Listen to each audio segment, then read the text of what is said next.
Smoking weed and singing. Let's talk about it. Can a singer smoke weed without damaging their voice? First of all, I've heard some singers smoke weed and drink and Sing down. Okay, they were great. It can't be me. I would sound a fool. Me neither. But No. for other people, they go for it. I wouldn't say do it. I would not say do it.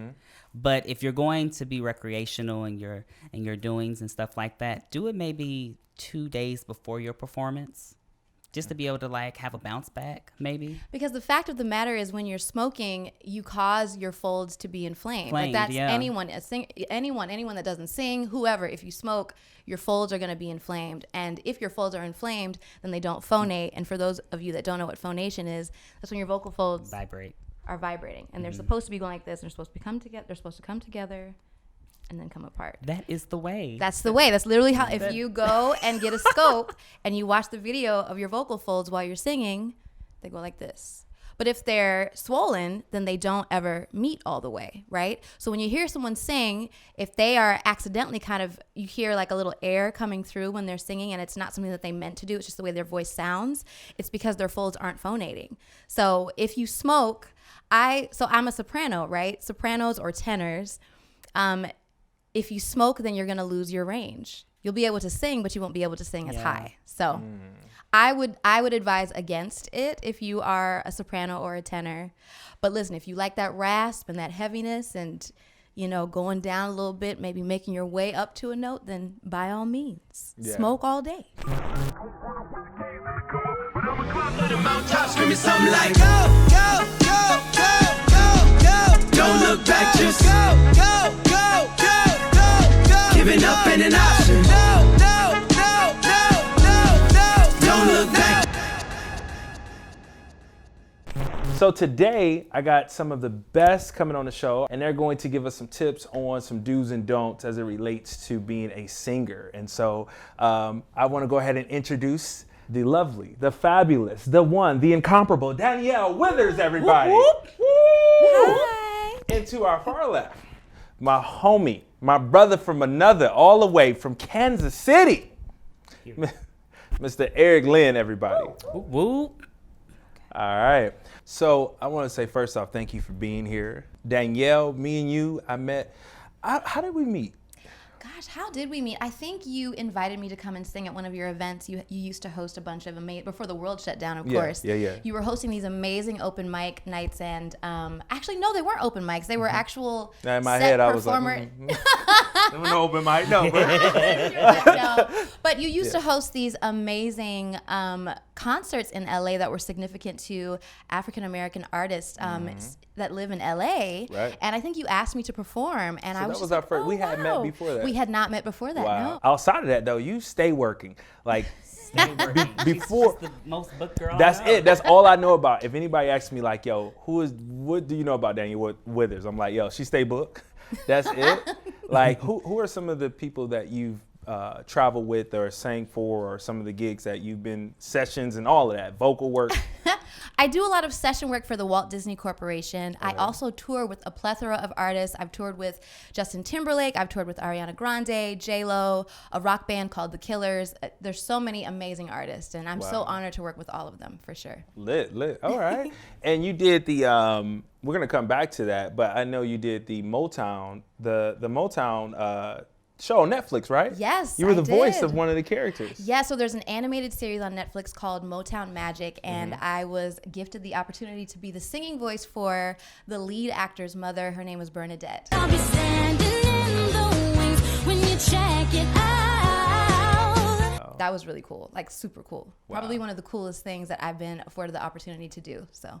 Okay. And to my left is a good friend of mine, Eric Lyn. I've been knowing Eric since 2010. He was actually part of the first group that I was managing. Yeah. And back in Nashville, he went to Fisk. I went to TSU. So Eric, you were on The Voice. Tell me a little bit about that. How was that experience? It was amazing. I had a friend who was in casting that gave me an email and said, "Hey, Eric, I want you to audition for this show." And guess who it was? Lamont. And I was just like, Lamont, Wow. I don't know if I want to audition for this show. I've done it already. I don't want to go back into the audition process. And then he said, no, you should do it. And so I did the audition. I got in, and I got in because Lamont Leak was the casting person. You got in because of talent, because you were actually in the room where my boss was in, and I remember how excited she was about your voice. So you got in because of your talent. You didn't get in because of Lamont Leak. I did the job that I was paid to do. I received that. But God sometimes appoint people into your life that allows that, they kind of open up the door for you. And so if it wasn't for you being obedient in doing your job, whether it's to help me or whether it's to do your job, the fact is that you're a blessing to somebody. And because you opened up that door for me to be able to do that, I was able to do the show. I just love that humility, But if I wasn't obedient, I would have been fired. So anyway, no, I respect that, man. All love. But for me, you did the thing. Like anybody who knows you, you're a masterful in what you do. So again, opportunity, the thing is, I can get people in the room, but it's the talent that secures the room. Your talent did that. So kudos to you, brother. I receive it. Hey, man. So what else? What are some other things you got going on?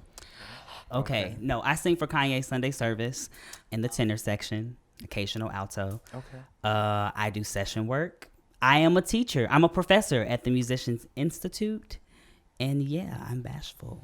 And that's funny, because you wasn't bashful when you was hosting the episode for me. It was different. I wasn't talking about myself. When you talk about yourself, you kind of oh my God, this is weird. I'm talking about myself. Yeah. I'm usually always loving and supporting other people. So what is your degree in? I have a Master's of Music and Vocal Performance. Say that again now. Masters of Music and Vocal Performance. All right. Yeah, classical voice. All right. Yeah. So you guys, as I've been, doing this show, I've been learning a lot about singers, and I'm always around singers, but I'm not a singer. So from your guys' professional opinion, what are 5 most important things that every singer, if you're a singer, that you should do before performing? So I would say that one of the 5 major things that singers should prepare for before a performance is to definitely warm their voice. I think that a lot of times singers that are born with a gift and an ability, they assume that gift is all that they need to carry them through, when in all actuality, it's really, really important to be educated and learned about your craft before you launch into any setting that would require you to perform. And so warming up is so important to make sure that the muscles are prepared for whatever it is that you're going to do that day. Also kind of mentally preparing yourself for whatever the setting is going to be. Like if you're going to be around, if you're going to be in the cold singing, sometimes we have to sing on football fields when it's really cold outside, and it's make sure that you're prepared for that. Make sure you're mentally prepared for that. Make sure you're vocally prepared for that. Also making sure that you're prepared to... You said, I want to cut you off for a second because you said warm up. Yeah. I'm not a singer. Okay. So what does warming your voice up look like for you? So for me, warming up involves scales. Warming up involves, if there's a really high note that I have to hit, kind of warming, scaling up to that note, maybe scaling over that note and making my way back down, ascending and descending, just to make sure that, again, my muscles are prepared for that kind of stretching that will be required for me to sing whatever it is I have to sing. And that goes for also singing very low if I have to stretch below my normal range, being sure to warm down as well. What's something else that I think is important for singers? What about you, Eric? Oh, yeah. What's your warm-up strategy? Oh, man. I do a breathing technique first, just to get my lungs nice and conditioned. And then when I start warming up my voice, I do lip trills. Can we see that? What's that? Up, yeah. Basically an octave. Yeah. Can't do that. Going up and going down. Okay. 1 and 8. Well, you could 1, do 8, it. 1. How do you do it? See, you just did it. Okay. And so so you got your lip trills, and then you said you did a breathing exercise first. Yeah. What's the breathing exercise that you do? So if you have a straw, a little straw, inhale for maybe 6 counts. Hold for 6 and then hiss as long as you can. So it will look like this.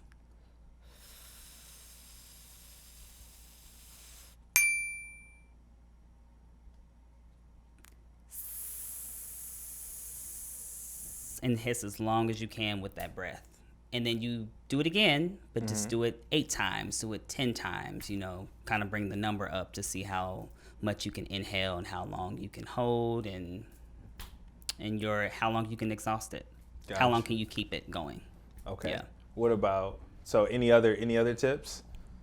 You know what? I think a lot of people don't realize how important it is to also get your body warm because our bodies Working are our out, instruments. yeah. So yeah, working out's really, really important as well. Like stretching, you know, rotating your neck, loosening up your arms because tightness of the body and even just being nervous can totally affect the way that you sound when you sing. So. Yeah. So for you, like if you were going on, like what's your regimen going on an audition for a big, I don't know, do you still have to audition? I've actually never auditioned for it. Wow. That's intense. That Damn. sounds really douchey. So maybe Damn. we should No, cut that out. No, it's not. It's real though. And I asked that question because I also know that the way the industry works, once people kind of know your work, they just call you in. It's like even when I interview for stuff, it's not necessarily an interview. It's more so just a conversation to check personality. Right. Really, that's what they're interviewing, just personality, but A not so much vibe. your skill set. Like, Well, your skill set's definitely, at least in my experience, your skill set still matters for sure, but relationship really, really matters. And of course, you know, in the preparing for, as we were talking earlier about preparing for the settings that you're going to be in, mentally preparing is also, okay, you know, I should make sure that I'm friendly. I should make sure that I speak to everybody. I should make sure that I'm kind on the job and that I understand the place that I hold on this specific job. So those kinds of relationships that I've built with people and that kind of rapport that I built, I think is the main reason why I do get the jobs that I get. got you. Okay. So going back to preparing, Eric, one thing I know about your voice, man, you like can do jazz runs. And you have what's your octave? You have a pretty high range. I am, my vocal froc is a legato tenor, a lyric legato tenor. I can get up to, mixing, I can get up to maybe like a D sharp or E5. Yeah. Now, can I see one of the scales? That you say you do a scale that Okay. kind of when you warm up. Can both of you guys do an example of a scale that you would do when you got to hit the high notes? So I always do a lip trill. I think I've already talked about it, but yeah, I just keep going up until I can't go up anymore. And you don't want to like strain your voice. That's one thing. You don't want to like hurt it. So you kind of have to go with what your voice feels until it gets to that point. So something like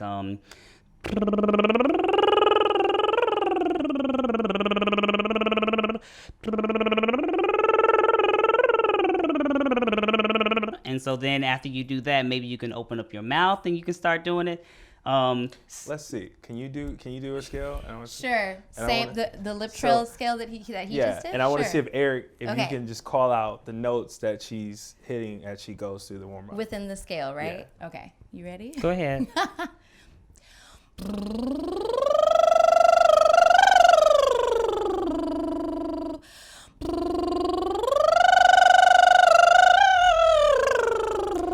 So I don't know the actual pitches that she's doing. I do know that she's going 1 8 7 8 1 8 7 6 5 4 3 2 1. So like in the scale, like do re mi fa sol la ti do ti la sol fa mi re do ti. So like you're do ti do. I mean yeah, do ti do re do ti. So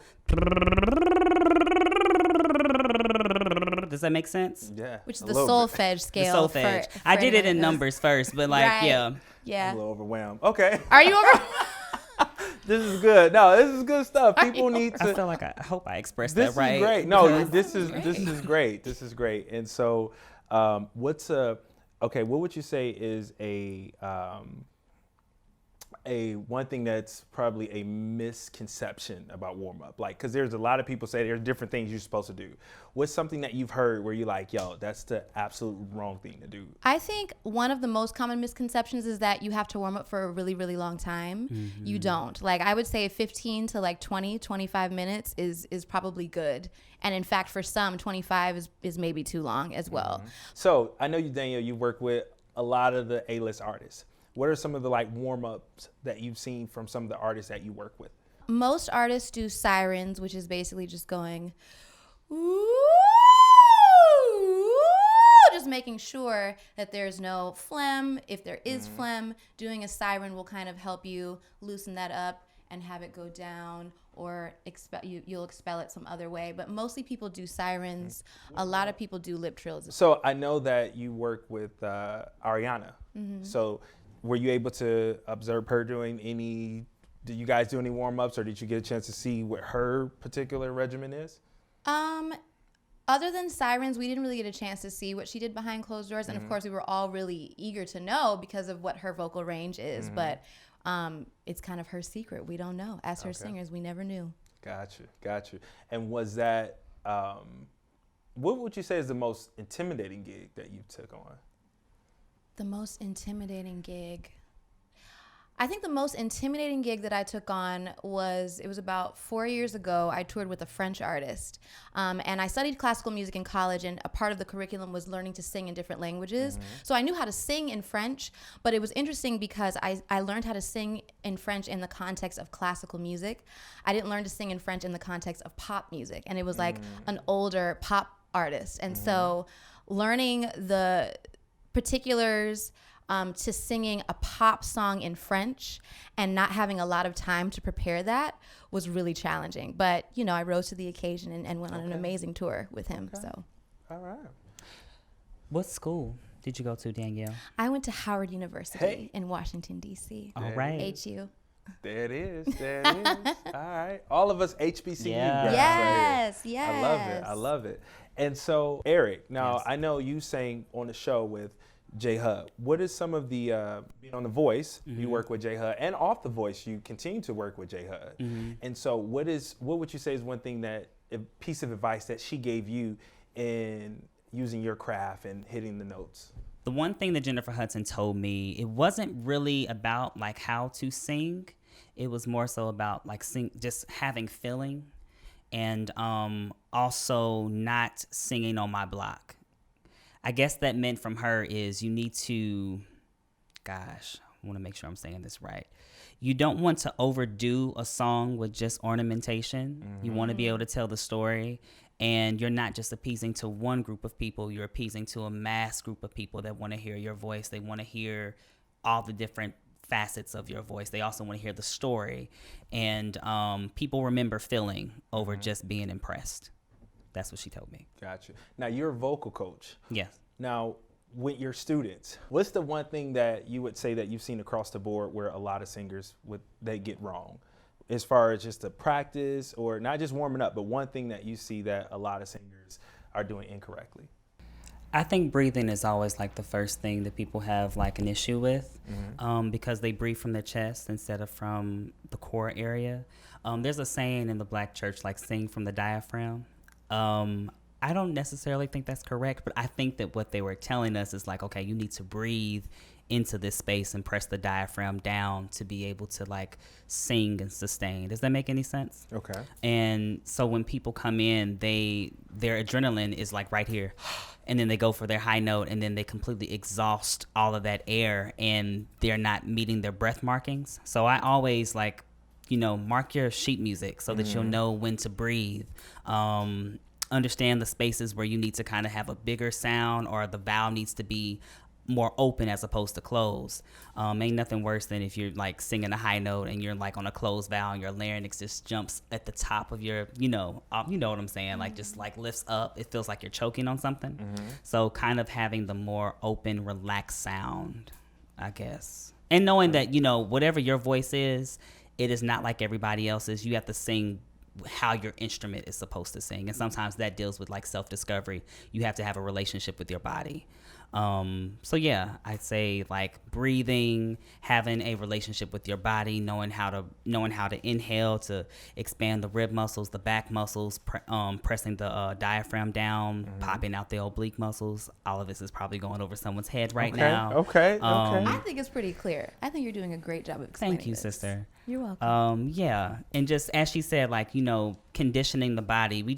A few minutes ago, we were talking about myofascia. that was not on camera, but we were talking about myofascia and basically releasing the tissues that sometimes your tissues are tight if you haven't been working out or nothing, and like that goes for this part of your instrument, like right here, like all of these muscles. So like releasing that tension so that you can be able to sing without tension.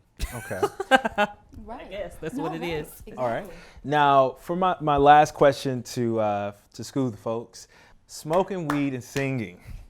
Let's talk about it. Can a singer smoke weed without damaging their voice? First of all, I've heard some singers smoke weed and drink and Sing down. Okay, they were great. It can't be me. I would sound a fool. Me neither. But No. for other people, they go for it. I wouldn't say do it. I would not say do it. But if you're going to be recreational in your doings and stuff like that, do it maybe 2 days before your performance, just to be able to like have a bounce back, maybe. Because the fact of the matter is, when you're smoking, you cause your folds to be inflamed. Like that's yeah. anyone that doesn't sing, whoever. If you smoke, your folds are going to be inflamed, and if your folds are inflamed, then they don't phonate. And for those of you that don't know what phonation is, that's when your vocal folds are vibrating, and they're supposed to be going like this, and they're supposed to come together. They're supposed to come together, and then come apart. That is the way. That's the way. That's literally how. If you go and get a scope and you watch the video of your vocal folds while you're singing, they go like this. But if they're swollen, then they don't ever meet all the way, right? So when you hear someone sing, if they are accidentally you hear like a little air coming through when they're singing, and it's not something that they meant to do, it's just the way their voice sounds, it's because their folds aren't phonating. So if you smoke, I'm a soprano, right? Sopranos or tenors, if you smoke, then you're going to lose your range. You'll be able to sing, but you won't be able to sing as high. So I would advise against it if you are a soprano or a tenor. But listen, if you like that rasp and that heaviness and, going down a little bit, maybe making your way up to a note, then by all means, smoke all day. But over time, Yeah. though, over time, it's definitely not a good idea. But I do also believe that if you were to quit smoking cold turkey and rest your voice for like a couple of weeks, then your voice could potentially get back to having that range that you had before the smoking that weighed it down. So All right. Yeah, I agree with that. Yo, thank you so much for watching this episode of Blended. Before you go, make sure you show love to our sponsor, Disctopia. Disctopia is a platform that is all about content creators like myself. So whether you're an independent artist, podcaster, it's the platform for you, hands down. It's commission-free, no ads. All of the money goes back into your pocket. And let's say you're not creating content and you just like to listen to new podcasts and find new talent, this is the platform for you. And because you're part of the Blended family, they're going to give you 3 months free of subscription. All you got to do is type in Blended into the promo field. All right, so thank you so much for tuning into this episode. Keep watching. If you want to be on the next season of Blended, make sure to email us at blended@theliveplaylist.com. Thank you. Next question. You've been on the road, touring, 6 months. You ain't seen your babe. You get back home. You walk in the door. What song are you gonna play? 6 months. Bae is right there. You walk through the door. I'm not the kind of artist that you play. You ain't gonna no music. Straight fucking. Are you kidding me? I'm not playing shit. She said, I don't want to hear nothing but the sound. That ain't me. What are we listening for? We ain't been around music on the road. Strolling in the park, watching when the turn to spring.